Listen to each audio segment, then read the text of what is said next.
आपलं 6वं प्रकरण चाललेलं आहे आणि त्याच्यामध्ये आपण 5वी ओवी आता सुरू करूया. तर 4थ्या ओवीमध्ये आपण बघितलं की आकाशपुष्प खपुष्प ते जसं अस्तित्वात नसतं तसं ही जी शब्द ही वस्तू आपण तव खपुष्प शब्द ही खरी मिथ्या म्हणजे या जगातल्या प्रकृतीसारखीच नाशवंत वस्तू आहे. परी फळ जगद्रूप पण त्याचं फळ मात्र जगता एवढं आहे. शब्द मवी ते उमप उमप म्हणजे जे मापता येत नाही अशाला शब्द मापतं म्हणजे मोजतं. मवी ते त्याचं मोजमाप करतं. त्या शब्दासारखं मापणारं कोण आहे बरं? या सगळ्या जगाचं मापन करणारं. किंबहुना या जगात अशी कोणती वस्तू आहे बरं की जी शब्दांनी मोजली जात नाही, मापली जात नाही, समजली जात नाही. प्रत्येक वस्तू शब्दांनी समजून घ्यावी लागते. ही त्याच्या मागची धारणा ही ओवी झालेली आहे. आणि आपला विषय हाच चालू आहे की शब्द खंडन म्हणजे शब्दाचं महात्म्य, वाणीचं महात्म्य. पहिल्यांदा वाचेचं 4ही वाचांचं खंडन केलं की 4ही वाचा काही राहत नाहीत त्यात परमतत्वाच्या पुढे. तसंच आता ते परमतत्व ज्यांनी कळतं तो शब्द आहे आणि त्या परमतत्वापर्यंत तो पोचत नाही तोही शब्द आहे. मग त्याचं आता वर्णन चाललं आहे. त्याचं अनेक प्रकारांनी खंडन म्हणजे तो कसा शेवटपर्यंत राहत नाही. आणि म्हणून उपनिषदांचंच वर्णन आहे, तोच विषय आहे. यतो वाचो निवर्तन्ते अप्राप्य मनसासह. जिथे वाणी मनासहित परत येते असं जे परमात्म्याचं ठिकाण आहे तर तिथे वाणी मनासहित परत येते. म्हणजे मनाचं जे याला मौन म्हणतो, जिथे वाणी संपते ती वाणी कुठे संपते? मनाच्या ठिकाणी संपते. आणि वाचा प्राकृतिकच आहे, तीही तिथे पोचत नाही. म्हणजे मौन हे त्याचं उत्तर आहे. म्हणून मन परत येतं. आणि भगवद्गीताकारांनी मौन हे मनाचं तप सांगितलेलं आहे. कारण मन शांत झाल्याशिवाय शब्दांनी बोललं नाही म्हणून बोलणं संपत नाही. कारण मनातला विचार चालूच राहतो, चित्तवृत्ती चालू आहे. माणूस बोलून रागावला नाही तरी मनातल्या मनात त्या रागाचे परिणाम होतच असतात जरी वाणीने नाही बोललं तरी. त्यामुळे जेव्हा मन बोलत नाही, मन विचार करत नाही, मनात वृत्तीच निर्माण होत नाही तेव्हाच खऱ्या अर्थाने मौन आहे.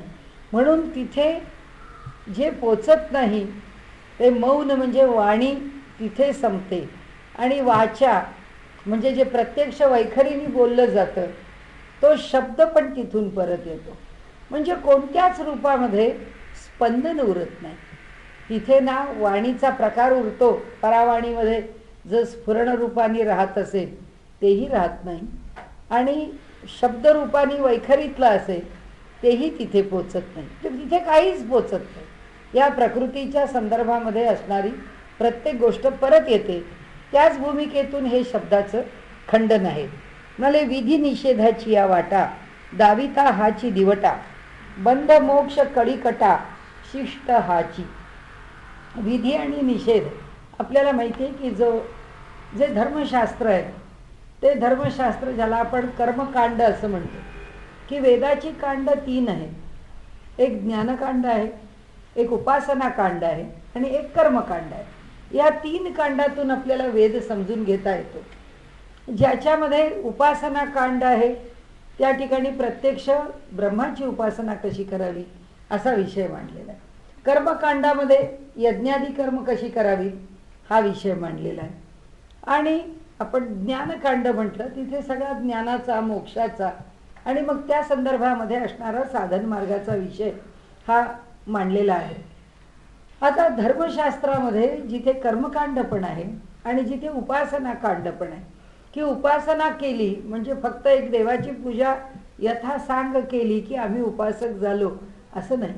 आपला धर्म असं सांगतो ती उपासना करत असताना काही गोष्टी आम्हाला टाळल्या पाहिजेत आणि काही गोष्टी आम्ही आग्रहाने केल्या पाहिजेत. तर ज्या आग्रहाने केल्या पाहिजेत, जी अशी आज्ञा आहे वेदांची, त्याला विधी म्हणतात. आणि जे टाळलं पाहिजे त्याला निषेध म्हणतात की तो निषेध आहे, हे करू नका. आणि म्हणून व्यवहारात आपण म्हणतो आहोत ते निषिद्ध आहे. निषिद्ध याचा अर्थ ते करण्यास, अवलंबण्यास, स्वीकारण्यास, उच्चारण्यास हे सगळं अयोग्य आहे. जे करण्यास योग्य आहे त्याला विधी म्हणतात. आणि विधीमध्ये पुष्कळ अंतर्भूत आहे की विधी म्हणून काय करावं. मग आपण म्हणतो लग्नाचे विधी, मग सगळे विधी करू नका, ते तेवढे महत्त्वाचे आहेत तेवढे करा. कारण आता हे लग्न घाईघाईने उरकायचं, एवढं करत बसलात तर 2 तास लागतील, आपल्याला तेवढा वेळ नाही. की कुठला विधी महत्त्वाचा, सप्तशती लाजाहोम एवढा विधी करा, संपवा. विधी म्हणजे कर्माशी पण जोडला. विधी कर्मकांडासारखाच याज्ञिक देवपूजेच्या ठिकाणी यज्ञ करत असताना सुद्धा यज्ञाचा विधी कसा संपन्न करावा तिथे पण विधी जोडला. आणि अनेक ठिकाणी विधीपूर्वक म्हणजे जे त्याकरता आवश्यक आहे ते सगळं अनुसरून ते कर्म करावं. तो विधी कसा, तर तो विधी म्हणजे असा की कोणतंही, आता आपल्याला व्यवहारात सुद्धा तेच सूत्र आहे, फक्त आता आपण ते तितकं अवलंबत नाही, पूर्वी लोक सहज अवलंबत होते.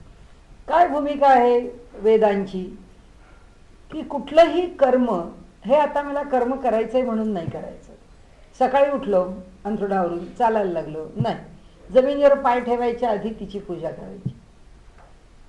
समुद्रवसनी देवी पर्वत असताना मंडले विष्णुपत्नी नमस्तुभ्यम पादस्पर्शम क्षमस्व. का तर तुझ्यावर आता पाऊल ठेवणार, आता तू पहिली आम्हाला क्षमा कर, मग आम्ही पाय ठेवतो. आता हाताने काम करणार, कराग्रे वसते लक्ष्मी, करमध्ये सरस्वती, करमुदितो प्रभाते कर दर्शनम. हे काय आहे, ह्या प्रत्येक कर्माला मंत्रांनी युक्त करायचंय. का करायचंय, कारण ते प्रत्येक कर्म सफल व्हावं. म्हणजे आज सकाळ झाली, सूर्य बघायला मिळाला, हे पहिलं भाग्य. दुसरं भाग्य अंथरुणातून उठल्यावरती खाली पाय ठेवायला मिळाला. त्या अंथरुणातच पायाला काही झालं आणि तो पाय नाही उभा राहायला लागला, काय करायचं. सगळं शक्य आहे ना प्रत्येक पातळीवर. भगवंत जे देतो आहे ते सगळं तो आम्हाला आमचं भाग्य म्हणूनच आम्हाला ते मिळते, तो द्यायला बसलाय. पण आम्ही त्यामुळे आमचं प्रत्येक कर्म आहे त्या कर्मावरती आम्ही मंत्राला स्वार केलेला आहे. आणि मंत्र आणि कर्म एकत्र जोडून आमच्या जीवनामध्ये जेवायला बसलो तरी पहिल्यांदा जे आपण म्हणू वदनी कवळ म्हणू, काय एखादं त्रिसुपर्ण सूक्त म्हणू, नाही भगवद्गीतेचा ब्रह्मार्पण श्लोक म्हणू, काय जे आपल्याला वाटेल ते जे काही म्हणून भोजन करायचं आहे. पण भोजन करताना सुद्धा त्याच्याशी आम्ही जोड. आंघोळीला गेलो तरी गंगेचे यमुनेच्या व की आम्ही आंघोळ करतोय, आम्हाला कॉर्पोरेशनचं पाणी आलंय, हल्ली पाणी गडूळ आहे, भानगड नाही. ज्याचं आंघोळ करताय ते पाणी मुळी स्वच्छच आहे, नुसतं स्वच्छ नाही, ते पवित्र आहे. आणि ते गंगाजलच आहे, ते यमुनेचं जल आहे. गंगा गंगे तू यो ब्रूयात योजना नाम सहस्रपी. म्हणजे गंगा पुष्कळ आमच्यापासून 1000 मैल लांब आहे असे नका, पण आमच्या घरी येणारं नळाचं पाणी म्हणजे गंगाच आहे. म्हणजे ही जी धारणा आहे ती धारणा आमच्या अंतःकरणामध्ये दिवसभर कायम राहावी.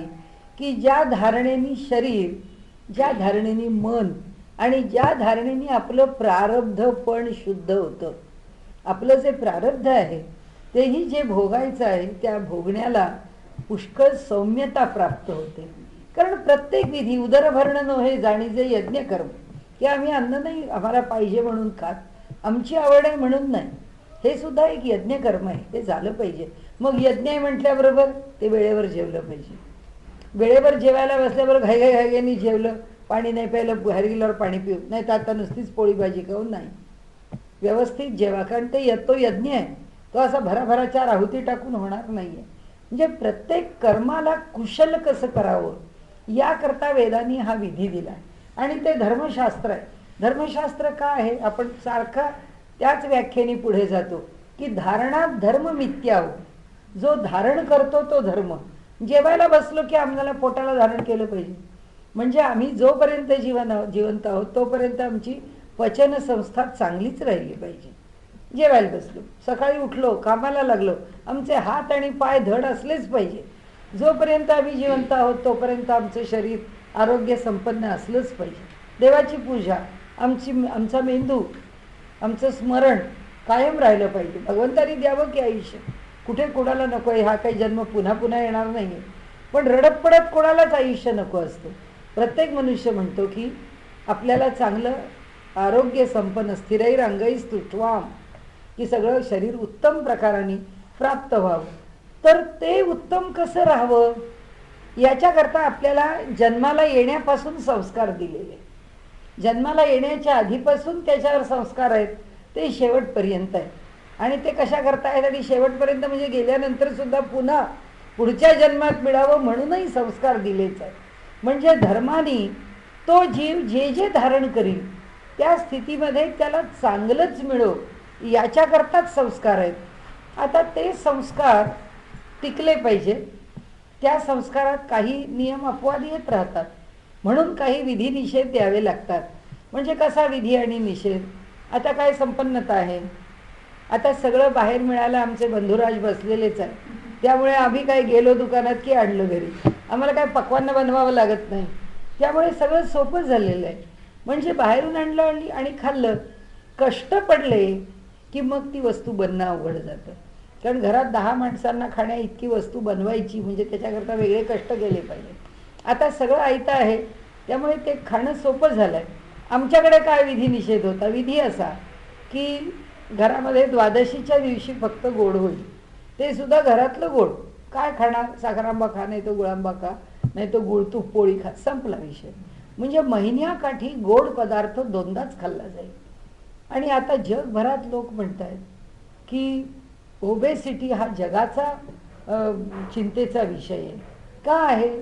त्याचं कारणच आहे खाणं आणि व्यायाम याचं प्रमाणच योग्य नाही आहे. मनुष्य खातो त्या प्रमाणात मेहनत करत नाही, आणि रोज त्याला सगळ्या प्रकारचं खाणं उपलब्ध आहे, खाऊ शकतो, खातो, त्याचे परिणाम काय होतात याचा विचार करत हा पुन्हा विधी निषेध आहे की 15 दिवसांनी एकदा तरी पूर्ण उपवास देहाला घडलाच पाहिजे. त्याच्यामध्ये शरीराची शुद्धीच होते. म्हणून महिन्यातून 2 उपवास 15 दिवसाचे हे अगदी आयडियल उपवास आहे. मग गणेश उपासकांनी चतुर्थी करावी, विष्णूच्या उपासकांनी एकादशी करावी, आपल्या शंकराच्या उपासकांनी शिवरात्र करावी किंवा प्रदोष करावी. पण उपवास हा आवश्यकच आहे देहाला. दर महिन्याकाठी एकदा तरी शरीर फळावरती, नुसतं जलावरती नाही तर नुसतं दुधावरती ठेवणं आवश्यक आहे, विधी आहे. मग हे असं धर्मशास्त्र सांगावं लागतं की रोज काय भोजन करावं, रोज किती भोजन करावं, किती घास भोजन करावं, अर्ध पोटच प्रत्येक वेळी जेवावं, हा धर्मशास्त्राचा विधी आहे. अर्ध पोट जेवावं, पाव पोट पाणी, आणि पाव पोट रिकामं राहिलंच पाहिजे तरच अन्नाचं पचन होईल. पाणी किती प्यावं? रोज नवीन थिअरी येते, 4-4 लिटर पाणी प्या दिवसाकाठी असं सांगते. आपल्याला तर काही कळत नाही. इकडे 4 लिटर पाणी प्या असं आली मॉडर्न सायन्सेस किंवा मॉडर्न ॲलोपॅथी किंवा मॉडर्न मेडिसिन्स, काय त्याला म्हणायचं ते म्हणा, किंवा मॉडर्न चिकित्सा म्हणा, डायग्नोसिस आपल्या शरीराचं करून असं सांगतं आपल्याला की 4 लिटर पाणी प्यावं. इकडे योगशास्त्र असं सांगतं की शरीराला असं ट्यून करावं आणि अभ्यासाने योगाच्या की मनुष्याला खाणं पिणं म्हणजे पाणी आणि अन्न याची गरज हळूहळू कमी होत गेली पाहिजे. आणि कमीत कमी गरजेवर ज्याचं शरीर चालेल ते शरीर अधिक काळपर्यंत कार्यक्षम राहील. आता इथे काय झालं बघा, हे परस्पराला छेद देणारे 2 विषय आहेत की योगशास्त्र जे सांगतं त्याच्याबरोबर विरुद्ध मॉडर्न मेडिसिन सांगतं किंवा मॉडर्न सायन्सेस सांगतात की इतकं पाणी प्यावं, इतकं त्याच्याशिवाय चालणार नाही. थोडा संयुक्तिक विचार केला तर असं वाटतं की 4-4 लिटर पाणी पिणं म्हणजे त्या किडनीजवर रोज किती प्रेशर देणं. शरीराचे सगळे अवयव कार्यक्षम राहावेत इथपर्यंत ठीक आहे, पण त्यांना ओव्हरवर्क करायला लावं असं वाटत नाही. म्हणजे हे तितकंसं योग्य वाटत नाही. असो, तो काही आपला आजचा विषय नाही, परंतु असेच विषय सुद्धा धर्मशास्त्रामध्ये आलेले आहेत. जो आपण अनेक वेळा उदाहरण दिलेला विषय आहे की विधी आणि निषेध, एकाच गोष्टीचा विधी आहे आणि त्याच गोष्टीचा निषेध आहे. विधी कशाचा केलेला आहे की ज्याला शक्य आहे त्यांनी अन्नछत्र घालावं, आणि निषेध कशाचा केला आहे, अन्नछत्रामध्ये जेवू नये. मग आता अन्नछत्र घातलं तर जेवायला कोणीतरी पाहिजे ना, मग अन्नछत्रात जेवू नये. मग आता विधी निषेध आले, मग यातला विधी सांगितला आहे त्यांनी विधी म्हणून अन्नछत्र घातलं आणि निषेध म्हणून नाही जेवलं, मग त्या अन्नछत्रात कुणी जेवावं? त्याचे पण पर्याय सांगितलेले की विद्यार्थी की ज्या विद्यार्थ्यांना जो पूर्वी माधुकरी ही संकल्पना होती त्याचं कारणही होतं. आपल्याकडे अन्नम बहुकुर्वीत तद व्रतम असं सांगितलेलं की पुष्कळ अन्न शिजवा आणि पुष्कळांना खाऊ घाला, ते व्रत आहे. म्हणजे अन्नाचा विक्रय करू नका, त्याचा निषेध आहे. आता काय, आता घरामध्येच आउटसोर्सिंग आलं, आता बाहेरचं काय, म्हणजे मुलगा कुठेही शिकायला ठेवला की तो हॉस्टेलमध्ये राहणार, हॉस्टेलमध्ये राहणार की कुणाला तरी कॉन्ट्रॅक्ट देणार की त्या अन्नाचे तो पैसे देणार. कुणाही मनुष्याला पैसे देऊन अन्न खाता उपयोगी नाही, कुणीही माणसाने. आता कुणीही माणसाने कशाला, आमचा प्रत्येक कार्यक्रम अन्नाचे पैसे देऊनच होतो. त्याचं कारण आहे आपल्या घरी एवढा सगळा पसारा मांडणार कोण. म्हणजे आता गोष्टी बदलल्या, पण पूर्वीच्या सांगण्याप्रमाणे अन्नछत्रामध्ये विद्यार्थ्यांनी जेवावं. अन्नछत्रामध्ये बाहेर गावाहून आलेला मनुष्य आहे, त्याला गृहस्था आता एक अनोळखी गावात आपण गेलो, त्या गावात आपल्याला काहीच माहिती नाही. आता त्या गावात कोणाच्या घरी जाऊन म्हणायचं आम्हाला जेवण द्या. पूर्वीच्या काळी सर्रास म्हणत असत, बाबा तुमच्या ओसरीवर आम्ही उतरतो, आम्हाला काही फार नको, जेवायला दिलं तर द्या, नाही तर आहे. त्या गावात गेल्यावर वेशीच्या आत गेल्यावरच लोक विचारत असत की इथे कुणाचं घर आहे ज्यांच्या घरात इथे आसरा मिळेल किंवा थोडा वेळ आम्हाला थांबता येईल. आपल्याकडे पूर्वीचा शब्द जानोसा आहे, लग्नाला पण जानोसा द्यायचे आणि कुणाला जर 4-2 दिवस राहायचं असेल तरी म्हणायचं इथे आम्ही तुम्हाला जागा देतो, राहा आमच्या ओरीमध्ये. तर हे जे आहे, तर त्यामुळे ज्यांनी अन्नछत्र घातलं आहे त्यालाही पुण्य आहे आणि जो अन्नछत्रात जेवतो आहे त्यालाही दोष नाही आहे. हे असे काही विधिनिषेध आहे की हे करावं आणि तेच करू नये, असं त्यांनी दोन्ही प्रकारांनी आपल्याला सांगितलेलं आहे. जसं आता आपण साधं साधनेमध्ये म्हणतो की साधना करत असताना, आता योगाचा विचार केला, अभ्यास केला, तर ध्यानाला किंवा ध्यानाचा अभ्यास करताना किंवा नामस्मरण करताना आपल्याला कोणी असं नाही सांगितलेलं की कुठेतरी मन ठेवा आणि नामस्मरण करा. नाही, नामस्मरण करताना आराध्य देवतेचा फोटो समोर ठेवा, देवापुढे दिवा लावा, उदबत्ती लावा, आसनावरती बसा आणि बैठकीवरची साधना करा. हातामध्ये जप माळ घ्या आणि माळेनी जप करा. ही जी साधना आहे त्या साधनेत त्यांनी सांगितलं की डोळ्यासमोर प्रतिमा ठेवा, प्रतिमा ठेवून तुम्ही जप करायचा आहे तो करा, ध्यान करायचं आहे. ध्यानाकरता सांगितलं की निरालंब ध्यान करायचंच नाही, काही ना काहीतरी ध्यानाला आलंबन पाहिजेच. मग ती देवता असेल, मग ती व्यक्ती असेल, मग तो विचार असेल. पतंजलींनी तर मला नेहमी त्याचं आश्चर्य वाटतं, कोण तसा ध्यान लावत असेल. वीतराग विषयम वा चित्तम असं त्यांनी एक सूत्र त्याच्यातलं सांगितलं आहे की वीतराग, ज्याच्या अंतःकरणामधून आसक्ती निघून गेलेली आहे, असं वैराग्य संपन्न जे चित्त आहे, वीतराग विषयम वा चित्तम. आता समजा प्रभू रामचंद्र आहे, जीवनामधले कुठलीच आसक्ती त्यांच्याकडे शिल्लक राहिली नाही, तर एक तर रामचंद्रांचं मूर्तीचं तरी ध्यान करा, विषय ज्याच्या ठिकाणी हा विषय निघून गेलेला, आणि नाही तर चित्तम, अशा प्रकारच्या असलेल्या चित्ताचं स्मरण करा. आता चित्ताचं स्मरण म्हणजे आम्ही काय ध्यान घेणार आहोत, आम्हाला ते अवघड आहे असा विषय डोळ्यापुढे आणणं, चित्ताला डोळ्यापुढे आणणं. पण असे सूक्ष्म विषय काही असो, पण या प्रत्येक विषयाच्या मागे त्यांनी डोळे मिटले आणि ध्यान करायचं. तर डोळ्यापुढे काही ठेवू नका असं म्हटलेलं नाही. म्हणाले सालंब ध्यान करा, आलंबनाच्या सहित आलंबन पाहिजे ध्यानाला, एक विषय. आणि साधनेत पुढे गेल्यावर काय सांगितलं की बाहेर बघण्याची जरूर नाही. म्हणजे नामस्मरणाला बाहेरची प्रतिमा बघू नका, ती प्रतिमा हृदयातच बघा. प्रतिमा हृदयात बघायला लागल्यानंतर पुढे प्रतिमाही बघू नका, आत्मारामाचं दर्शन घ्या.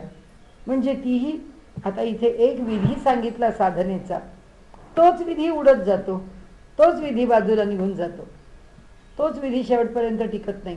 ध्यानातही तसंच की सालंब ध्यान सांगितलं, आलंबनासहित ध्यानाचा विचार मांडला आणि हळूहळू आलंबन सोडून देऊन ती हा जर संप्रज्ञात समाधी असेल तर हा असंप्रज्ञात समाधी सांगितला आणि त्या समाधीला निरालंब निर्बीज समाधी केला, हा सबीज समाधी. म्हणजे कुठेही बघितलं तरी सुद्धा विधी आणि निषेध आहेत. त्या विधी आणि निषेधातला आपण काय उचलायचं, शास्त्राला धरून उचलायचं. म्हणून ते विधिनिषेध आहेत. आता व्यवहारात आपण बघतो कधी कधी कुठे कुठे शॉर्टकट्स आहेत. त्यात ते सांगतात की डोळ्यापुढे काही आणू नका, निर्गुणाचं ध्यान करा. ते सगुणाचं ध्यान होत नाही. ते निर्गुणाचं ध्यान कसं होईल? त्यांनी होतं काय की ते जे चित्त आहे ते चित्त योग्य प्रकारे ध्यानाला न लागता चित्ताचा लय होतो. आणि त्या चित्ताचा होणारा जो लय आहे तो माणसाला तमोगुणामध्ये नेतो.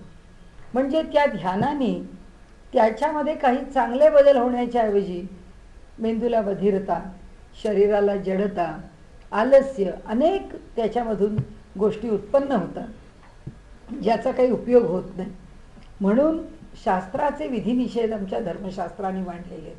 आणि त्याला इथे त्यांनी असं म्हटलंय की ह्या विधिनिषेधाच्या वाटा आम्हाला कळल्या कुणाकडून? कुणी सांगितल्या आम्हाला? कुणी शिकवल्या? विधिनिषेधाची या वाटा दाविता हाची दिवटा. दिवटा आपल्याला माहिती आहे, देवीचे भोपळे वगैरे पूजन, तसे ते दिवटे पण असतात जे हातामध्ये दिवटा घेऊन देवीच्या पुढे ती मशाल घेऊन पुढे येतात. आपल्या मराठीमध्ये त्याचा वाईट पण अर्थ आहे, वा चांगले निघाले दिवटे, म्हणजे अशाही अर्थाने आपण निषेध करतानाही दिवटे शब्द वापरतो. तर ते दिवटा म्हणजे आम्हाला मशाल दाखवणारा, दिवा दाखवणारा उजेड. हे कोण? कशा आहेत ह्या वाटा? विधिनिषेधाची या वाटा दाविता हाची दिवटा. कोण? शब्द. आता चाललंय शब्दावर. म्हणाले आम्हाला हे कोण सांगतं हे चूक आहे किंवा हे बरोबर आहे? ही एकच गोष्ट काही काळ योग्य आहे, काही काळ चुकीची आहे. आता साध्या व्यवहारातलीच गोष्ट आहे. बदामाचा शिरा, थंडीचे दिवस, तरुण मुलं, त्यांना रोज सकाळी खायला द्या, त्यांना उपयुक्त आहे. कारण त्यांचं शरीर त्याच्याकरता स्वीकारण्याकरता ते तयार आहे. पण वय आमचं पुष्कळ पुढे निघून गेलं आणि आता त्या वयामध्ये रोज सकाळी बदामाचा शिरा खाल्ला तर तो सोसणार नाही. वस्तू एकच आहे, ऋतू तोच आहे, पदार्थ पण आणि व्यक्ती पण माणसंच आहे, पण वय म्हणजे आलं ना. त्याला विधिनिषेधाची काही मर्यादा आली तर म्हणाले हे सगळं कोण सांगतो? तो शब्द सांगतो की हे करा, हे करू नका, हे अमक्या वयात करा, हे अमक्या वयात करू नका, हे असं असावं, हे असं नसावं. तर त्यांनी म्हटले विधिनिषेधाची या वाटा दाविता हाची दिवटा. हा मशाल जी आहे, बंद मोक्ष कळीकटा शिष्ट हाची. म्हणाले हा शिष्ट संभावित सज्जन असा हाच आहे. आणि म्हणाले कसा आहे? किंवा न्याय करणारा, निवाडा करणारा. कशाचा? बंध मोक्ष कळीकटा. कळीकटा म्हणजे कळ लाव्या, म्हणजे निमित्त मात्र होणारा काही ना काहीतरी त्याच्यामध्ये तिसरंच मांडून मनामध्ये भ्रम निर्माण करणारा, म्हणजे भांडण लावणारा. कळ लाव्या तो कोण आहे? हा शब्दच आहे. का आहे? कारण म्हणाले बंध आणि मोक्ष ह्या दोन्हीवरती तो विवेचन करतो. बंध कशाला म्हणतात हे पण सांगतो, मोक्ष कशाला म्हणतात हे पण सांगतो. आता हे दोन तो शब्दांनी सांगून ठेवतो आणि प्रत्येक आचार्याच्या हातात शब्द देऊन ठेवतो. म्हणजे शंकराचार्य म्हणतात आमचा मोक्ष म्हणजे काय? तर आमचा मोक्ष म्हणजे कैवल्य. कशाने मिळतो? ज्ञानाने मिळतो. मध्वाचार्य म्हणतात छे आमचा मोक्ष असा नाहीच आहे. आमच्या मोक्षामध्ये तुमच्यासारखं तो जीव ब्रह्मैव नापराह होतच नाही. आमच्याकडे परमात्म्यापर्यंत तो जीव जो आहे तो एकरूप झाला आणि तो पोचला असं नाही. तो कायम स्वामी आहे, हा कायम सेवक आहे. तो कायम देव आहे, हा कायम भक्त आहे. हे कधीच संपत नाही. मोक्षामध्ये सुद्धा संपत नाही. मोक्षात सुद्धा परी आहेत. आता हे कुणी उत्पन्न केलं? म्हणाले शब्दांनी सांगितलं की बंध आणि मोक्ष नावाच्या दोन गोष्टी आहेत. हे सांगितल्यानंतर त्या बंध आणि मोक्षावरती विवेचन करायला प्रत्येकाच्या हातात शब्द आहेत. मग आता प्रत्येकाच्या लेखणीतला शब्द त्या बंधाचा अर्थ काय लावतो? प्रत्येकाच्या हातातली लेखणी त्या मोक्षाचा अर्थ काय लावतो? सुरू भांडण. म्हणाले दोन विचार एकत्र आले की आमचं कसं बरोबर, आमचं कसं बरोबर, त्याच्यामध्ये सुरू होणार. म्हणाले भांडण लावणारा पण कोण आहे? हाच आहे. शंकराचार्यांचा एक मोक्ष आहे, त्या अद्वैताने त्या जीव त्या ब्रह्माच्या बरोबर एकरूप झाला की विषय संपला. मध्वाचार्यांच्या पुस्तकामध्ये किंवा तत्वज्ञानाच्या ग्रंथामध्ये आपण जर पाहिलं तर त्या मोक्षाची उतरंड जर आपण अगदी बारकाव्याने लिहित गेलो तर 26 मजले बिल्डिंग सुद्धा कमी पडेल. त्याला किती पायऱ्या, किती पायऱ्या, किती पायऱ्या. त्या अमक्यावरचा मनुष्य अमक्या प्रकारच्या मोक्षाला, तमक्यावरचा एका प्रकारामध्ये एका प्रकारच्या पुण्य आणि पापाच्या दोषामध्ये त्याला जी विभागणी केली आहे, नरकाच्या विभागण्या, त्या नरकात अनेक विभागण्या, त्या स्वर्गात अनेक विभागण्या, म्हणजे द्वैत न. आता द्वैत म्हणजे प्रत्येकाचे भाग पाडतच जायचे. ॲनालिसिस म्हणजे आता मॉडर्न मेडिसिनमध्ये म्हणा किंवा आता मॉडर्न सायन्सेसमध्ये म्हणा, आपण एक केमिस्ट्री घेतली तर आपण तिचं किती ॲनालिसिस करत जातो. जितका ॲनालिसिस तितका तो विषय ॲडव्हान्स झाला ना. त्या विषयामधलं संशोधन जितकं पुढे जाईल तितकं त्या विषयामधली त्या माणसांची गुणवत्ता आणि त्याच्यातला एक्सपर्टाईज वाढत जाईल. आणि म्हणून इथे त्यांनी म्हटलं आहे की फक्त हातात शब्द आहे. आणि एक लक्षात ठेवायचं इथे की शब्दाचं खंडन म्हणजे स्पंदाचं खंडन. स्पंदाचं खंडन म्हणजे शब्दातून निर्माण झालेल्या प्रत्येक गोष्टीचं खंडन. कारण एक शब्द म्हणजे एक आकाश निर्माण झाला की पुढे पंचमहाभूतं निर्माण झाली. ती पंचमहाभूतं निर्माण झाली म्हणून त्याच्यातून निर्माण झालेलं जग निर्माण झालं. जग निर्माण झालं म्हणून अनेक गोष्टी निर्माण झाल्या. आणि जे नामरूपात्मक निर्माण झालं त्या सगळ्याचं खंडन करणं आलं असं त्यांना म्हणायचं. म्हणून त्याला शब्द या ठिकाणी घेतलेला आहे. एकदा आता इथे ते म्हणतात बंध मोक्ष कळीकटा शिष्ट हाची. म्हणजे बंधमोक्षाच्या वाटेप्रत दाविणारा हा दिवटा सत्य आणि वाकडे काय झालं हा नाही हा दिवटा सत्य आणि वाकडे बंधमोक्षात हाची. आणि म्हणाले बंधन आणि मोक्ष ही वाट कशी जाते हे दाखवणारा मशालजी किंवा दिवटा कोण आहे तर तो हाच आहे, शब्दच आहे. तोच दाखवतो. या भक्तीच्या मार्गाने जा, योगाच्या मार्गाने जा, कर्माच्या जा, ध्यानाच्या जा, जे तुम्हाला आवडेल तो ज्ञानाच्या मार्गाने जा. पण म्हणाले त्याचबरोबर बंध आणि मोक्ष याच्यातला भेद सांगणारा पण तोच आहे. विधी निषेध हाची ठरवी म्हणजे शब्दामुळेच कळतो, नाही तर आम्हाला कळलाच नसता. बंध मोक्ष हाची उपजवी या शब्दामुळेच निर्माण झाला. शब्दच निर्माण झाला नसता तर बंधन मोक्ष तरी कसा निर्माण झाला असता सांगायला. आणि म्हणाले तेथेच तंटे लावी आपण शिष्ट होऊन या. बंधाचा वाईटपणा वा मोक्षाचा चांगुलपणा शब्द प्रथमतः ठरवून जाणा कारण करी कलहासी. आता कलहाचं पहिलं कारण काय की बंधन वाईट आहे आणि मोक्ष चांगला आहे. म्हणजे मनुष्याला इथे जगात जगतानाच प्रश्न पडतो. म्हणजे आम्हाला आमचा प्रपंच, आम्हाला आमचं कुटुंब, आम्हाला आमचं घर, आम्हाला आमचं कर्तव्य हे सगळं खूप प्रिय आहे. म्हणजे हे चुकलं की काय. मी आता त्याच्याबद्दल विचार सुरू होतो. तोही कोण देतो? तोही शब्दच देतो. आपण आपल्या परीने त्याचा अर्थ लावतो, तोही शब्दच लावून देतो. म्हणाले बंध आणि मोक्ष या संकल्पनेला सुरुंग लावणारा तोच आहे. म्हणाले एकदा विधीसी विधित्व दिले. आधी चवळी आली का. बंधाचा वाईटपणा वा मोक्षाचा चांगुलपणा शब्द प्रथमतः ठरवून जाणा कारण की कलहासी. एकदा विधीसी विधित्व दिले, एकदा तेच अविधी ठरविले, एकदा अविधीला केले विधी याच शब्दाने. आपण मगाशी म्हटलं तसं एकच गोष्ट कधी योग्य होते, तीच गोष्ट कधी अयोग्य होते. आणि त्यामुळे आपल्याला समजत नाही की हा विधी म्हणावा की हा निषेध म्हणावा. म्हणजे पहा ब्राह्मणा बोकड खाणे हे अविधी ठरविले याने, तेच यवना कारणे विधी म्हणून शब्द सांगले. ते म्हणाले हिंदू मनुष्याला काय खायचं हे त्यांनी सांगितलंय की हे खा आणि हे खाऊ नका.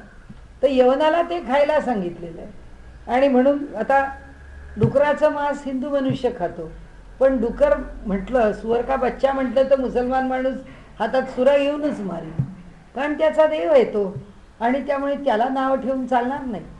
म्हणजे तो डुक्कर खाणार नाही आणि हा माणूस आता बोकड खाणार की नाही आपल्याला माहीत नाही, पण हा गोमांस नक्की खाणार नाही. त्यामुळे ह्याला निषेध गोमांसाचा आहे. तैलाभ्यंग विरक्ताप्रत अविधी म्हणून शब्द सांगत. म्हणजे तेल लावून अभ्यंग स्नान करणे हा अविधी कोणाकरता तर संन्यास्याकरता. विरक्ताप्रत तो संन्याशाला रोज चांगलं मालिश करून आंघोळ करायला लागला तर म्हणाले वैराग्यशील मनुष्य हा कशा करता तैल अभ्यंग करतो, तो अविधी आहे. पण तेच नरक चतुर्दशी व्रत विधी म्हणून सांगितलं. तो संन्यासी आहे, पण नरक चतुर्दशीला मात्र त्यांनी तैल अभ्यंग करावं असं मात्र सांगितलंय. एवंच विधी आणि अविधीसी शब्देच ठरविले निश्चयसी आणि त्यांच्या गुणदोषासी शब्दानेच ठरविले. त्या विधिनिषेधांना सुद्धा त्यांनीच ठरवलंय. ऐसा हा नारदा समान शब्द हा कळ लाव्या जाणं, भांडणासी भांडणपण शब्द हाची देतसे. म्हणजे प्रत्येकालाच देतो, भांडणाला भांडणपण नाही, प्रत्येक शब्दानेच तो गुणधर्म त्या शब्दाला दिलाय. संताप म्हटलं की त्या क्रोधाचा गुणधर्म त्या शब्दाला देऊन टाकला. असं प्रत्येकाला तो गुणधर्म देणार आहे.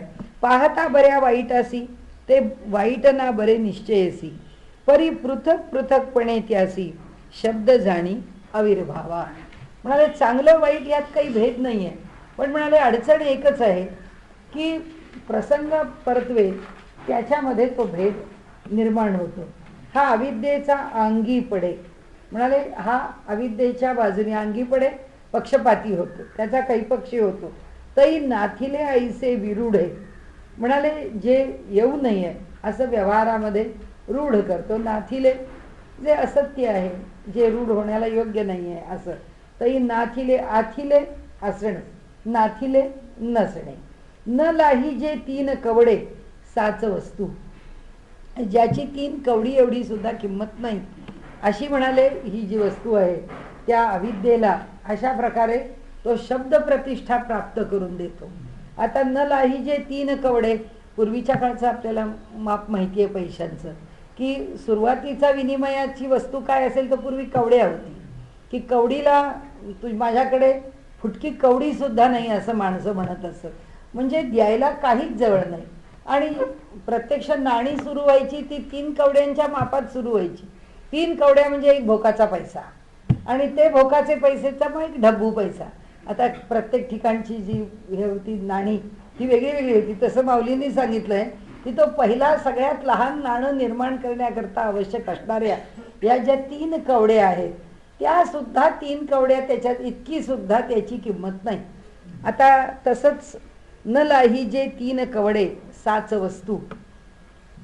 थोडासा वेळ त्याचा अगदी ओढून ताणून असेल नसेल, पण माऊलींनी त्याचं कूट पण असंच केलंय. काट्याच्या आणीवर वसले 3 गाव. त्यांनी असं म्हटलंय की ते कूट असं आहे की 3 हीच रक्कम आणि इथे 3 कवड्या जे त्रिगुण घेतले तरी सुद्धा चालेल. आणि अगदी साधा सरळ अर्थ लावत गेलो तर आपण 3 कवड्या म्हणजे एक भोकाचा पैसा सुद्धा घेण्या एवढी ताकद नाही. म्हणजे त्याचं मोल एका नाण्या एवढं, नाण्यातल्या सगळ्यात कमीत कमी किमतीच्या नाण्या एवढं सुद्धा नाही. म्हणजे कवडी मोल आता आपण असं म्हणूया की ते अगदी कवडी मोल आहे, कारण एका कवडीला काहीच किंमत नाही, ती विनिमयाला उपयोगालाच येत नाही.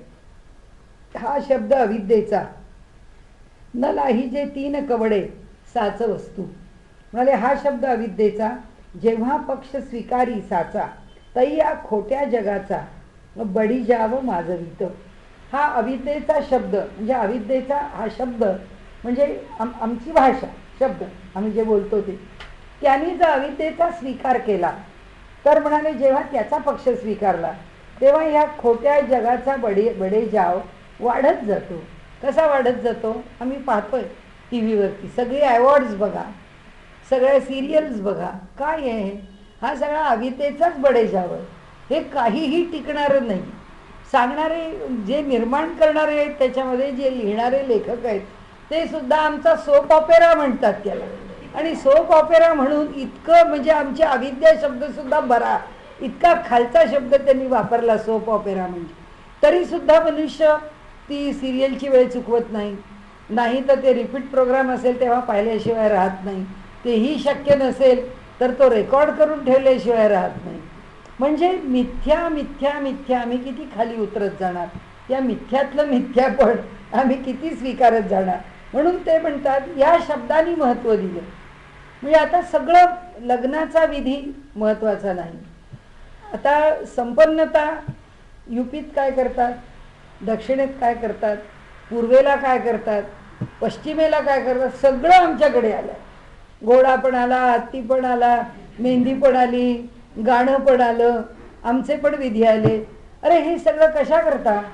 कारण मूळ गोष्ट सोडून देऊन त्याच्यावरचा बडेजाव हा जो आहे त्याला आम्ही भुललो म्हणून. जसे संत म्हणतात काय भुलला असी वरली या रंग. ऊस डोंगा परी रस नव्हे डोंगा, त्याचं मतलब धरून त्याला फुलवणं समजू शकतो. पण त्या वरच्यामध्येच माणूस जेव्हा रमतो, आता आपण बघतोच आहे सिरियल्समध्ये की साधी गोष्ट आहे की कुणाच्या घरी एक 10 लोक बोलवायचे किंवा एक छोटासा प्रोग्राम आहे, म्हणतात इव्हेंट मॅनेजमेंटला सांगून काय आपल्याला काय ना, सगळी इव्हेंट मॅनेजमेंट. अरे काय इव्हेंट मॅनेजमेंट, आपल्याला करता येत नाही. पूर्वीच्या काळी घरामध्ये 50-50 माणसं जेवायची, कसली इव्हेंट आणि कसली मॅनेजमेंट, सगळं घरामध्ये मॅनेज होत असत. एक एक घरात रोज जेवणारी माणसं 50-50 60-60 असत. पण हे असं सारखं कुणीतरी आम्हाला करून द्यावं, कुणाकडून तरी घडावं, हे का झालं? त्याचं कारण आहे की ह्या एक गोष्ट दिखाऊ उत्पन्न झाली आणि ती दिखाऊ स्वीकारली की त्याच्या पुढची दिखाऊ स्वीकारलीच पाहिजे, त्याच्या पुढची दिखाऊ स्वीकारलीच पाहिजे. आम्ही त्या दिखाऊ गोष्टीत इतके पुढे गेलो. ते म्हणाले फक्त आपल्याकडे म्हणतात ना, दुनिया झुकती है, झुकाने वाला चाहिए. योग्य प्रकारे झुकवलं की सगळे झुकतात, म्हणजे सगळे त्याच्या भरीला पडतात. आणि त्यामुळे त्याचं सगळ्यात चांगलं उदाहरण जाहिराती आहे. त्या जाहिरातीमधला जो प्रॉडक्ट आहे तो प्रॉडक्ट पुढे टिको की न टिको, जाहिरातीवरती त्यांनी योग्य जर खर्च केला आणि जाहिरात जर आकर्षक आणि सुंदर केली तर फक्त लोकांनी, आपल्या हिंदुस्थानामध्ये इतकी लोकसंख्या आहे म्हणून फक्त लोकांनी एकदा ट्रायल दिली तरी त्याच्या प्रॉडक्टचा नफा होऊन जाईल.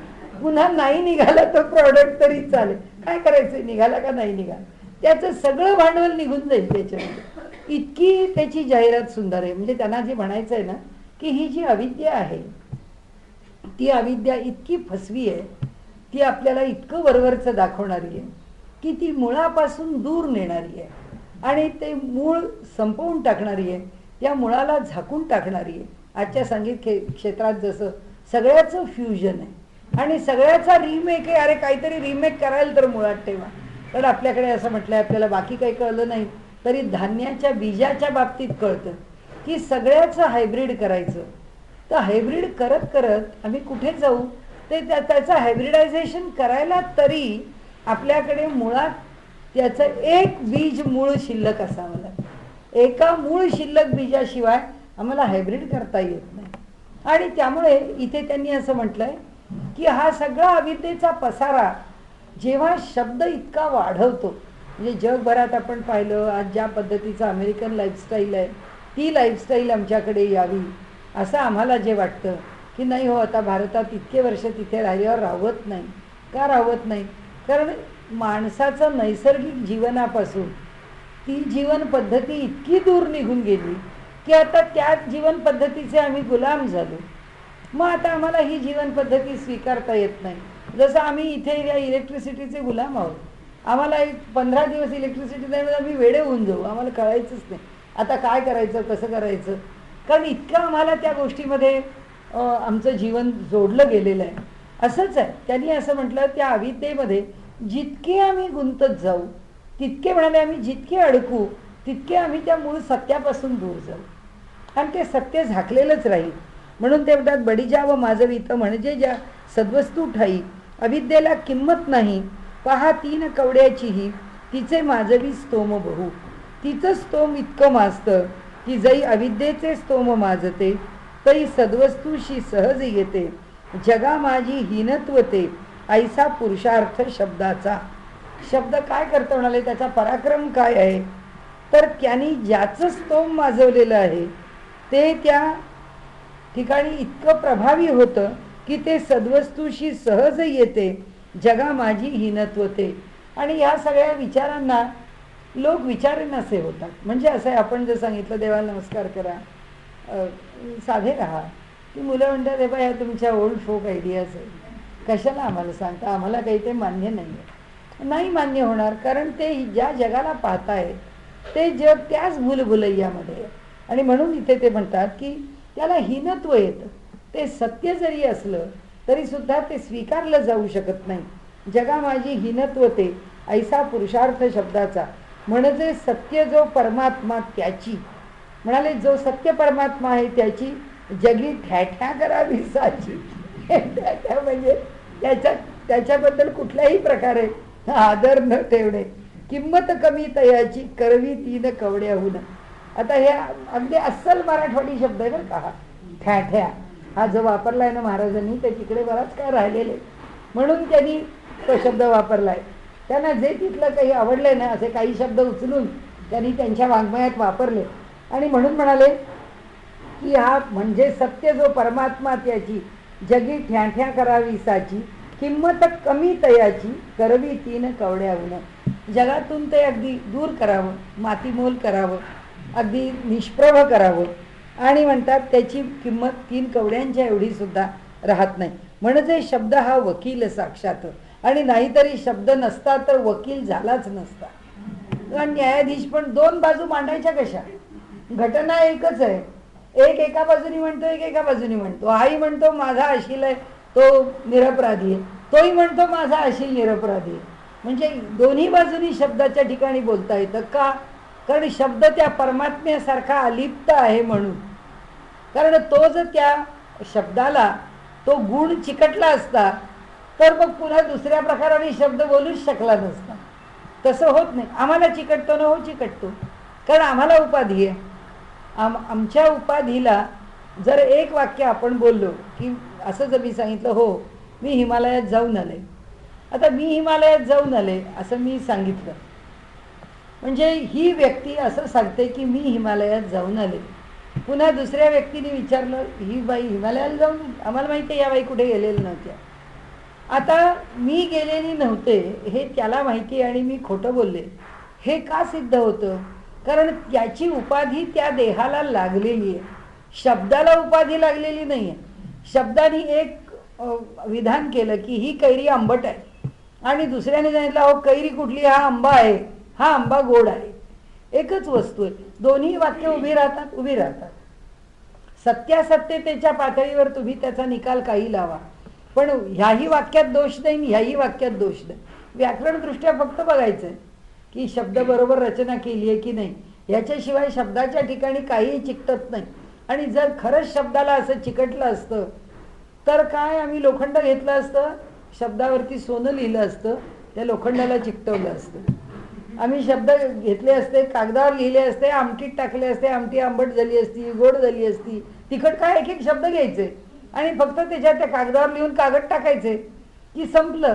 काही गरजच नाही बनवायची कुठलाही पदार्थ, कारण त्याच्याकडे गुणधर्म आहे ना, आंबट करणे, गोड करणे. आंबट म्हटलं की आंबट होणार, गोड म्हटलं की गोड म्हणाले, असं होत नाही. पण आपलं होतं, कारण आम्हाला उपाधी आहे, शब्द निर्लेप आहे, आम्हाला लेप पावते उपाधी, आणि म्हणून ती आमच्याकडे उपाधी राहते, शब्दाकडे उपाधी राहत नाही. त्यांना आपल्याला असं सांगायचं आहे म्हणजे शब्द हा वकील साक्षात अविद्येची जगी वकिली करत. कुणाचीही होऊ शकते, खुनी माणसाची पण वकिली होते आणि जो निरपराध आहे त्याची वकिली होते. न्यायाधीशाने निवाडा करावा. खुनी माणसाच्या बाजूने बोलताना शब्द बंद होतात का? होत नाही. आणि योग्य माणसाच्या म्हणजे जो मनुष्य निरपराधी आहे त्याच्या बाजूने बोलताना सुद्धा शब्द बंद होत नाही. शब्द दोन्ही बाजूनी प्रभावी चालतात. फक्त कुणाचा शब्द अधिक प्रभावी तो त्या ठिकाणी कोर्टात जिंकतो, असं आहे ते. आणि म्हणून ते म्हणतात की अविद्येची जगी वकिली करीत ते तिचेच नाचवीत घोडे साऱ्या जगामध्ये. त्यामुळे हे शब्द जे आहेत ते अविद्येचा बडिवार वाढवतात, त्याचं महत्त्व वाढवतात आणि सत्याचा बोजवारा अविद्येसाठी करी खरा. आता एक त्याचा दुर्गुण सांगतायत म्हणून एका बाजूनी वर्णन करतायत. आणि जनसमुदाय सारा आपुल्या मंडणी वळवीत, आणि सगळा जनसमुदाय आपलं मंडन म्हणजे प्रस्थापना, खंडन आणि मंडन, की खंडन करणे, उच्छेद करणे, उडवून लावणे, मंडन म्हणजे प्रस्थापित करणे. आपल्याला प्रस्थापित करण्याकरता म्हणजे अविद्येला प्रस्थापित करण्याकरता शब्द हिरहिरीने पुढे येतो. ही शब्दाची एक बाजू सांगितली. आता शुद्ध शिवाच्या शरीरी कुमारूची हा जीव भरी जेवी अंगे पंचाक्षरी तेवीची बोलू. थोडं जरा वेगळी संकल्पना. शुद्ध जीवाच्या शरीरी शिवाच्या शुद्ध शिवाच्या शरीरी म्हणजे शिव म्हणजे सत्य, शिव, मंगल जे आपल्याला म्हणायचं आहे ते पवित्र, निर्लेप, उपाधिरहित असा जो परमात्मा चैतन्य आहे ते शुद्ध शिवाच्या शरीरी कुमारूची हा जीव भरी. म्हणाले हा कशाला जीवत्व आणतो, चिरंजीवत्व. कुमारूची ते चिरंजीव, सप्त चिरंजीव आहेत, तसं त्यांच्या ठिकाणी चिरंजीवाला जीवभरी जीवित्व आणतो, त्याला जिवंत करतो. जेवी अंगे पंचाक्षरी देवीची बोलू.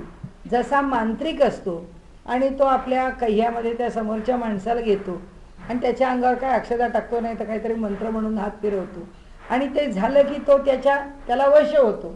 आणि त्या पंचाक्षराला वश झालेला मनुष्य हा जसं विचारतो तसं तो पोपटासारखा बोलायला लागतो, की त्या मंत्राक्षरा त्या मांत्रिकाच्या तो ताब्यात जातो ना.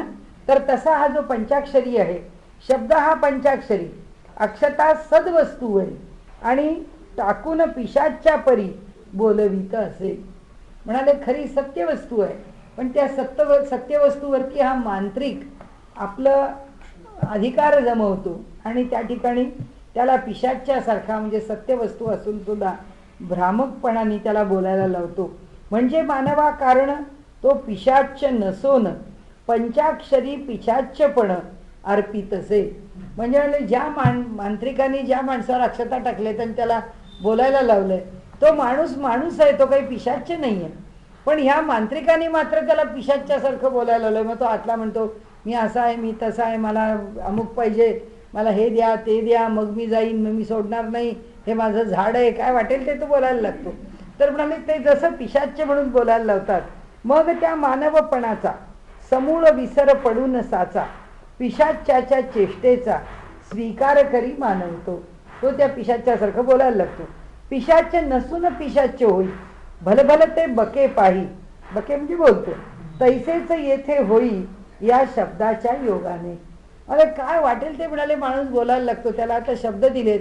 रोज रात्री IVN लोकमतवरचं जर आपण एक एक प्रश्न, तर हेच आहे सगळं, की त्या पंचाक्षऱ्यांनी टाकावं. प्रत्येक पक्षाच्या अक्षता त्यांच्या डोक्यावर पडलेली आहेत. त्यामुळे आपल्या पक्षाच्या बाजूने बिचारे काहीही बोलतात. नाही, त्यांनाही कळतं याला काही अर्थ नाही आहे, कारण त्या बोलण्याला कुठे ग्राउंड नाही, कुठे स्टँडिंग नाही. काय बोलतात त्यांचं त्यांनाच माहिती, पण बोलत असतात. तर तसंही म्हणाले आपलेपण विसरून जाऊन माणसं बोलतात. म्हणाले आता पिशाच्य नसून पिशाच्य होई, भलभल ते बके पाही. तैसेच येथे होई या शब्दाच्या योगाने. समजा सद्वस्तू एक व्यक्ती, शब्द पंचाक्षरी निश्चिती. जीव शिव भावाची प्रचिती, न हेच येथे पिशाच्यपण. आता काय झालं समजा, आता दृष्टांताने बोलतो तसं समजा म्हटलं. सद्वस्तू एक व्यक्ती, सद्वस्तू ही एक व्यक्तीकरणाला आकाराला आलेली आहे. तर शब्द पंचाक्षरी निश्चिती, कशाने ती आकाराला येते आम्हाला तरी कळलं असतं का? शब्द आहे म्हणून कळतं. आता रामावतार, रामायण हे सगळं वाचायला मिळालं म्हणून राम कसा असेल त्याची आम्ही कल्पना केली. ज्याला त्या रामाचं जसं दर्शन झालं तसं त्यांनी त्याचं प्रतिमा काढली. मग आता चित्रकारांनी आपल्या हाताने त्या प्रतिमेला आणखीन कलाकुसरीने नटवलं, कारण तो सुंदरच आहे. तो श्रीराम आहे, आधी श्री आहे, आधी सौंदर्य आहे, त्यांनी युक्त असलेलाच तो राम आहे. त्यामुळे त्याच्याकडे सगळं सौंदर्य आहेच, तो सौंदर्याचं निधान आहे. आणि म्हणून तो किती सुंदर काढला. त्याला आकार कोणी दिला? म्हणाले त्याला शब्दांनी दिला. त्यांनी सांगितलं हा कोदंडधारी आहे, हा ह्याची जे एक पाऊल पुढे टाकून हा युद्धाला सज्ज आहे आणि त्यामुळे हा आपल्या भक्तांचं रक्षण करणार आहे. अनन्यास रक्षी तसे चाप पाणी, नुपेक्षी कदा रामदासाभिमानी. म्हणाले तो कधीच सोडत नाही, कधीच आमची उपेक्षा करत नाही, कारण तो त्याचा गुण आहे. हा कोणी सांगितला रामाचा गुण? आम्हाला काय माहिती की काय घडलं त्रेतायुगामध्ये? रामायण काय घडलं आम्हाला माहीत नाही. वाल्मिकींनी सांगितलं म्हणून आमच्यापर्यंत आलं. म्हणजे हे सगळं जे येतं त्या परमात्म्याची व्यक्ती, त्या सद्वस्तूची व्यक्ती कोण करतं? शब्द करतो. शब्द कसा आहे? पंचाक्षरी आहे, म्हणजे मांत्रिक आहे तो. आणि म्हणूनच आपल्याकडे जी म्हण आहे ना, शब्द हे अस्त्र आहे, जपून वापरावे. आता ही सगळी मंडळी आपण जे आता म्हणतोय ना, हे सगळे बसले ते पंचाक्षरी आहेत. त्याचं कारण आहे आत्ता या क्षणी आपल्या पक्षाचा बचाव करण्याकरता कोणताही युक्तिवाद द्यायला ते तयार आहे. कोणताही युक्तिवाद, म्हणजे काहीही बोलतात. जे काल बोलले होते त्याच्यापेक्षा आज वेगळं, आज बोलले त्याच्यापेक्षा उद्या वेगळं. आता काँग्रेसच्या सोनियाबाई म्हणायला लागले की आम्हाला एक हाती सत्ता द्या. आता एक हाती म्हणजे काय द्यायचंय? काय या जगाची एक छत्री अंमल तुम्हाला द्यायचंय की काय? आता सगळी एक हाती सत्ता तुमच्याच हातात आहे आणि ती सगळी तुम्ही राबवताच आहात प्रत्येक जण. म्हणजे एक हाती सत्ता मला द्या हे पहिलं मनसेनी काढलं, मग एक हाती सत्ता आम्हाला द्या हे राष्ट्रवादी आणि काँग्रेसवाल्यांनी आमच्या महाराष्ट्रात आणलं. आता सगळीकडेच आमची गडबड होते म्हणल्यावर सोनियाबाई पण म्हणायला लागल्या मला एक हाती सत्ता. आपल्याला काही समजतच नाही की निवडणुका कोणाच्या, महापालिकेच्या, आणि त्याच्यामध्ये सोनियाबाईंना एक हाती सत्ता पाहिजे म्हणजे काय पाहिजे? हे जे आहे ना, हे शब्द आहेत. आत्ता कसे वापरायचे वापरून घ्या, आत्ता जसा त्याचा उपयोग करायचा आहे करून घ्या. आणि म्हणून त्यांनी इथे म्हटलं की ती एक सद्वस्तू आहे, हा पंचाक्षरी व्यक्त करतो. म्हणून बोलणाऱ्या माणसाने कोणत्याही गोष्टीच्या विषयी विधान करताना दुसऱ्या माणसाचा भ्रम होईल, संभ्रम होईल असं विधान करू नये. जोषयेत सर्व कर्माण, माणसाच्या सगळ्यात चांगल्या कर्माला प्रोत्साहन द्यावं आणि कोणाच्याही अंतःकरणात भ्रम निर्माण होईल असं विधान कधीही करू नये, खरंच करू नये. कारण आपल्याकडे भगवद्गीताकारांनी सुद्धा सांगितलं की नाही, ज्याच्यामध्ये जनभेद होतो असं जो जनतेला काही सांगतो, काही मांडतो, जो कोणी प्रबोधनकार आहे, त्या आता आमचे नेता आहेत, कुठे नेता आहेत म्हणाले, अंधानी अंधाला घेऊन जावं. आपल्याकडे उपनिषदांनी वर्णन केलं, त्या अंधाच्या मागे अंधांनी जावं, तसा आमचा समाज आहे. अंधम नियते, तोच घेऊन जातोय आम्हाला, अंधच घेऊन जातो आणि अंधपणाने आम्ही त्याच्या मागे जातो. आज महाराष्ट्र टाइम्सची वरची सगळ्यात मोठ्या पानात काहीही आलेलं नाहीये, त्यांनी फक्त ABC म्हणजे DEF वगैरे असंच केलंय. ते म्हणाले मत कुणाला द्यायचं, सगळे झेंडे उभे झालेले A पासून Z पर्यंत. ते म्हणले यातला जो चांगला आहे त्याला द्या. म्हणजे उडदा माझी काळे गोरेच आहे की नाही, त्यात काय फरक पडणार आहे, सगळे सारखेच आहे. आणि म्हणून त्यांनी इथे म्हटलं की हा जो पंचाक्षरी आहे, हा जो शब्द आहे, शब्द पंचाक्षरी निश्चिती, जीव शिव भावाची प्रचिती. का झाला जीव आणि शिव भिन्न, या भावाची प्रचिती तरी कोणी दिली ना, हे येथे पिशाच्यपण. म्हणाले हे इथे जीव शिव भावाची प्रचिती ना, हेच येथे पिशाच्यपण. म्हणजे काय आहे तो जीव शिव भावाची प्रचिती ना, जीव आणि शिव एक आहे याचा आम्हाला प्रत्यय येत नाही, हेच आमच्या ठिकाणचं पिशाच्यपण आहे. म्हणजे आम्ही जे पोपटासारखे बोलतो, हे माझं घर आहे, माझं अमुक आहे, माझे वस्तू, हे माझे अलंकार, ही माझी प्रॉपर्टी, हे माझे पैसे, हे स्थावर जंगम, हे सगळं कोण बोलतो? त्या पंचाक्षऱ्यांनी आमच्या डोक्यावर अक्षता टाकल्यासारख्या मी करत हे सगळं माझं आहे असं जे आम्ही बोलतो ते आमच्यातलं पिशाच्यपण आहे असं तिथे सांगितलं. शुद्ध परमात्मा वस्तू प्रत जीव भावाची सिद्धी करवित.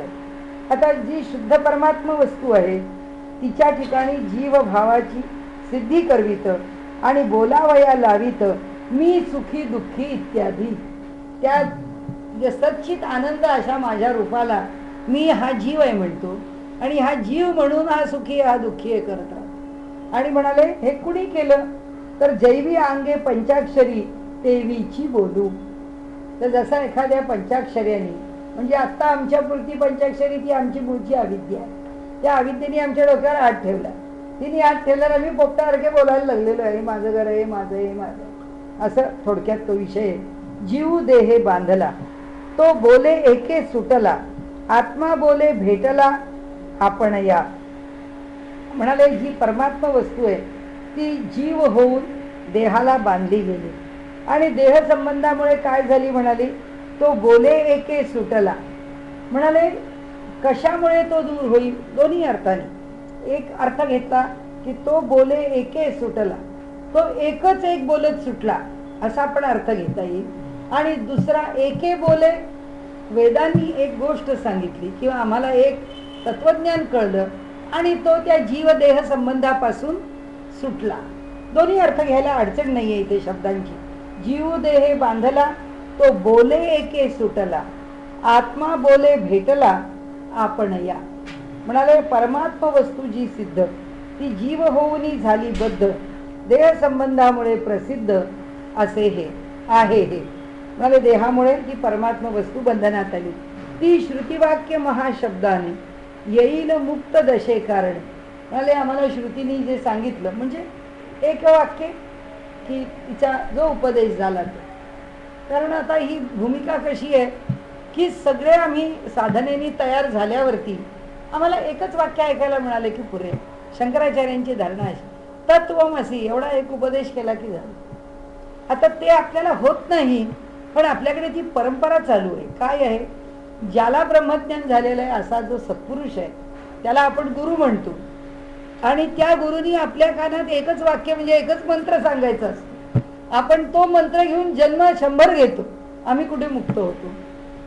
पण खरी धारणा ही आहे की एक शब्द परमात्म्याच्या संबंधाने श्रवणामध्ये आला आणि हे सगळं मागचं फिटलेलं असलं की तेवढा एकच शब्द ब्रह्मज्ञान देण्याला पुरेसा. आणि आपल्याला मात्र गुरूंच्या परंपरेमधून तो मंत्र घेऊन त्या शब्दाने अनेक जन्म साधना करावी लागते. पण एकच असतं की त्या गुरुपरंपरेचा कृपाशीर्वाद आम्हाला प्रत्येक जन्मात असतो. त्या कृपेने त्या जन्मात जे मिळवायचं मिळवतो, त्या जन्मात जे लाभणार असेल ते लाभेल. पण खरं असं आहे की वेदांनी सांगितलेला उपदेशाचा एक शब्द पुरेसा आहे. ती श्रुतिवाक्य शब्दाने येई मुक्त दशे कारणे आणि आपुल्या ठाई आपण नांदे शुद्ध स्थितीत. केवळ तेवढ्या एका शब्दाने तो आपल्या ठिकाणी शुद्ध रूपाला प्राप्त होतो, त्याला ज्ञान होतं, त्याचं अज्ञान नष्ट होऊन जातं. म्हणाले हेही होण्या लागून आहे शब्दची कारण. हे तरी कशाने होतं, अहम ब्रह्मास्मी म्हणा किंवा सर्वम खल्विदम ब्रह्म म्हणा किंवा तत्वमसी म्हणा, प्रज्ञानम ब्रह्म म्हणा. आपल्याकडे पॉप्युलरली तत्वमसी असं म्हणतात की सर्वत्र उपदेश करताना ते तू आहेस हे तू लक्षात घे, असं जे म्हटलेलं आहे तत्वमसी. तर म्हणाले तो एक शब्द ऐकला पुरे, बाकी काही नको. हेही होण्या लागून असे आहे शब्दाची कारण, बंध मोक्षाचे द्वैत भान शब्दाची दावी. म्हणजे ब्रह्मज्ञान होणारा पण शब्दच आहे आणि बंध मोक्षाच्या द्वैताचं भान देणारा सुद्धा शब्दच आहे. आणि शेवटी नाशी तेही काय नाश होतो, बंधही नष्ट पावतो, मोक्षही नष्ट पावतो. कारण बंध आणि मोक्ष ही पुन्हा एक द्वंद्वाची स्थिती आहे. बंध आहे म्हणून मोक्ष आहे. माऊलींनी एक प्रकरण आधीच घेतलं, आपण त्या प्रकरणात पुन्हा पुन्हा बघितलं की बंधन आहे म्हणून मोक्ष आहे, दिवस आहे म्हणून रात्र आहे, अज्ञान आहे म्हणून ज्ञान आहे. हे द्वंद्व आहे. त्या द्वंद्वाच्या पलीकडे तो ती परमात्मा वस्तू राहते. तसं ते म्हणतात की ज्या बंधमोक्षाचं विवेचन शब्द करतो तो बंधमोक्ष शब्द कुठे राहतो, ती स्थिती कुठे राहते, अंशे उरत नाही. शुद्ध स्वरूपाच्या ठाई नेऊन सोडी शब्दची. म्हणजे मनुष्याला ज्ञानाची प्राप्ती पण शब्दच करून देतो. म्हणाले दिवसा ते उगो गेला तव रात्रीचा द्रोह आला, म्हणून सूर्यो या बोला उपमा नाही. दिवसा ते उगो गेला, दिवसा उगवला आणि रात्रीचा द्रोह आला म्हणजे रात्रीला विरोध झाला, म्हणजे रात्री सूर्य असणार नाही. दिवसा उगवला आहे, रात्री मावळला आहे आणि अंधार आहे म्हणून रात्र आहे. म्हणून सूर्यो या बोला उपमा नव्हे. म्हणून शब्दाला सूर्य म्हणता येत नाही. कारण सूर्य जेव्हा उगवतो तेव्हा अंधार नसतो आणि जेव्हा अंधार असतो तेव्हा उगवत नाही. पण शब्दामध्ये आत्ता हा मनुष्य तापट आहे असं म्हटलं तर दुसरा म्हणतो हा मनुष्य अत्यंत शांत आहे. दोन्ही वाक्य चालतात. दोन्हीही वाक्य योग्य असतात. योग्य म्हणजे त्या व्यक्तीला योग्य की नाही माहित नाही, पण ते शब्द उच्चारले जातात, त्याला काही अडचण नाही. हा मनुष्य चांगला आहे, हा मनुष्य वाईट आहे, हा मनुष्य खोटं बोलतो, हा मनुष्य सत्य बोलतो, बोलला. मग आपण त्याच्यावर व्यवहारात युक्तिवाद करतो. तुम्ही असं कसं म्हणता, तो म्हणतो हा माझा अनुभव आहे, तो म्हणतो हा माझा अनुभव आहे. प्रत्येकाचा अनुभव भिन्न असेल, परिस्थिती भिन्न आहे, आपल्या संपर्काची कारणं भिन्न आहेत, म्हणून आपले अनुभव भिन्न आहेत. ते तुम्ही व्यवहारात त्याला काही म्हणा, पण शब्द ते उच्चारण्याकरता उभा राहतो की न राहतो, राहतो. नाही असा जो उभा राहिला नसता तर विज्ञानाला शोधच लागले नसते. म्हणजे न्यूटननी काय म्हणावं आणि आईन्स्टाईननी काय म्हणावं यात कितीतरी अंतर आहे. मग हे अंतर कापताच आलं नसतं किंवा हे अंतर आम्हाला जोडता पण आलं नसतं. की न्यूटननी म्हटलं हे एवढंच जर प्रमाण राहत असलं तर आईन्स्टाईनला बोलायला जागाच नव्हती. आणि आईन्स्टाईननी बोलल्यानंतर न्यूटनचं प्रमाण राहतं की नाही राहतं. प्रत्येक स्तरावरचा जो अभ्यास आहे त्या त्या स्तरावर, या स्तरावर न्यूटन उपयुक्त, या स्तरावर आईन्स्टाईन उपयुक्त. न्यूटन म्हणतो हेही चूक नाही, आईन्स्टाईन म्हणतो हेही चूक नाही. आणि त्यामुळे व्यवहारामध्ये आता आपल्याला शून्य आहे. मुलांनी सांगितलं, विचारलं की एकावर शून्य. शून्य म्हणजे काय गाई? आपण म्हणतो तू ओळी खातो ना तशी ओळी काढ, म्हणजे ते शून्य झालं, संपलं. आता त्याला जर कोणी जाऊ तुम्ही शून्य म्हणजे त्याला काय सांगता, ही भारताने दिलेली संकल्पना आहे, शून्य म्हणजे काही नाही. आपण त्या मुलाला काय करायचं? त्या मुलाला शून्य काढायला आल्याशी मतलब आहे, त्याचा शून्याशी तितकाच संबंध आहे, त्याला तेवढंच पुरेसं आहे. न्यूटन म्हणेल किंवा आम्ही म्हणू की न्यूटनचं जे विज्ञान आहे ते मुलाला जर मुळामध्ये पदार्थ विज्ञान समजून घ्यायचं आहे, भौतिकशास्त्र समजून घ्यायचं आहे, तर त्याला लौकिकच समजून घ्यायला पाहिजे. आईन्स्टाईनचा टाइम रेफरन्स घेऊन त्या प्रत्येक मासचा विचार तो जर करायला लागला तर त्या लहान मुलाला काय कळणार आहे? त्याला आधी भौतिक जगातले वस्तूचे नियम कळले तरी पुरेत, आणि ते नियम शेवटपर्यंत उपयोगाला येतात. क्रिया आणि प्रतिक्रिया ह्या इक्वल अँड अपोजिट आहे. हा नियम आयुष्यात शेवटच्या क्षणापर्यंत अनुभवाला येतो. प्रत्येक जण अनुभवतो प्रत्येक वेळी. म्हणून शब्द अस्त्र आहे. बोललो काहीतरी कमी जास्त तर त्याची प्रतिक्रिया तेवढीच कमी जास्त आहे, तर ती घ्यावीच करणार आहे. न्यूटन सगळीकडे सिद्धच आहे. प्रत्येक सिद्धांत आहे तो सर्व ठिकाणी उपयुक्तच आहे. आणि म्हणून त्या शब्दाचं महत्त्व कधी कमी होत नाही, किंवा शब्दांनी हे मांडलं म्हणून हे मांडता येत नाही असं होत नाही. नाही तर शंकराचार्यांनी एकदा अद्वैत मांडल्यावर मध्वाचार्यांना द्वैत मांडताच आलं नसतं असं नाही. मध्वाचार्य द्वैत मांडू शकतात. आमच्याकडे इथे एवढे लाल पिवळे हिरवे निळे सगळे एवढे पक्ष झालेच नसते. कुठे फिक्के लाल आहेत, कुठे गडद लाल आहेत, कुठे गडद केशरी आहेत, कुठे फिक्के केशरी आहेत, कुठे केशरी हिरवे आहेत. सगळी कॉम्बिनेशन्स आहेत. म्हणजे लाल पांढरा हिरवा म्हणजे किंवा केशरी पांढरा हिरवा आहे, त्यात सुद्धा बदल आहेत. एकावर हात आहे, एकावर घड्याळ आहे, काय विचारू नका. सगळे प्रकार निर्माण कुठून झाले? प्रत्येक शब्दाला महत्व आहे म्हणून. प्रत्येक जण आपापल्या परीने बोलतो. काँग्रेसवाला म्हणतो राष्ट्रवादी पक्ष कशातून निर्माण झाला? स्वतःच्या मोठेपणातून निर्माण झाला. हा बोलला. राष्ट्रवादीवाले कशातून निर्माण झाला? अस्मिता. मनुष्याच्या ठिकाणी जर पक्षामध्ये योग्य विचार होत नसेल तर त्याला त्याच्या कुठेतरी अस्तित्वाकरता वेगळं व्हावं लागेल. आम्हाला काही गोष्टी पटल्या नाहीत. काय पटल्या नाहीत? आम्हाला नाही पटलं सोनिया गांधींच्याकडे तुम्ही नेतृत्व दिलं आणि तुम्ही त्यांना पंतप्रधान करायला निघालात, हे आम्हाला पटलं नाही. नाही पटलं मग आम्ही पक्षातून दूर झालो. त्यावेळी आम्ही काय केलं, नंतर आम्ही काय केलं, तुम्ही चर्चा कराल. कदाचित हे आमचं कारण नाही म्हणाल, तुम्ही जे म्हणाल ते म्हणाल. पण प्रत्येक जण, आणि आज सुद्धा पक्ष दर मिनिटाला कोलांटी उडी मारतो. कशाच्या जीवावर मारतो? हे शब्दच मारतात. शब्दाच्या ठिकाणी सगळा खेळ करता येतो. म्हणून त्यांनी सांगितलं या शब्दा कारण सूर्योपमा न साजे जाण, सूर्याठाई नाही गुण दोघा समान चालविण्याचा. अरे सूर्य कसा आहे? तो एका वेळी रात्र आणि एका वेळी दिवस चालवू शकत नाही. म्हणजे जसं आम्ही म्हणतो, हो म्हटलं तर बरोबर आहे, म्हटलं तर चूक आहे, म्हणजे याला काहीच उत्तर द्यायचं आणि याला काही अर्थच नाहीये, हा निर्णयच नाहीये. म्हटलं तर बरोबर आहे, म्हटलं तर चूक आहे, तसं म्हणाले सूर्याकडे नाहीये. म्हणजे तसे सगळे पक्ष राजकारण असंच असतं. आज राजकारणामध्ये कुणीच कुणाचा कायमचा शत्रू किंवा मित्र नसतो. झालं विधान की मग ते कोणताही गोंधळ घालायला मोकळे आहे. आणि म्हणून ते म्हणतात की शब्द असा आहे तो सगळ्या करता उभा राहतो. तुम्ही योग्य विधान करता, तुम्ही अयोग्य विधान करता, शब्दाला काही अडचण नाही म्हणाले. तसं सूर्याचं नाही. सूर्य दोनच गोष्टी दाखवू शकतो. एक तर सूर्य नाही म्हणजे अंधार आहे, आणि एक तर सूर्य आहे म्हणजे उजेड आहे. ते म्हणाले म्हणजे दिवसाचा उदय करू जाता, होय रात्रीला संहारिता, निशे ठाई तत्वता न राहे आपण अंशेही. रात्री तो कणभरही राहत नाही. आपल्या अभावी रात्र दावी, आपणासह दिवसा नांदवी. आपल्याशिवाय रात्र होते आणि तो असल्यावर दिवस असतो. म्हणून देता येत नाही सूर्योपमा शब्दास. शब्दा ठाई तैसे नसे, तो दोहीला वागवीत असे. शब्द एका वेळी उजेडही आहे म्हणतो, अंधारही आहे म्हणतो, काळोखी पण आली आहे म्हणतो, पुष्कळ प्रकाश पडलाय असंही म्हणतो, सगळं म्हणू शकतो. समान हेच विशेष असे शब्दामध्ये.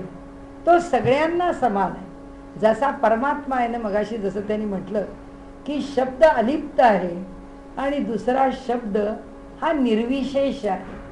त्याच्या ठिकाणी कोणतीच विशेषता नाही. तो जसा वागवावा तसा. पाणी तेरा रंग कैसा जिसमें मिलाये वैसा. हां, ज्याच्यात मिसळू तो शब्द तो रंग दाखवेल आपल्याला. आता आपण इथे थांबूया.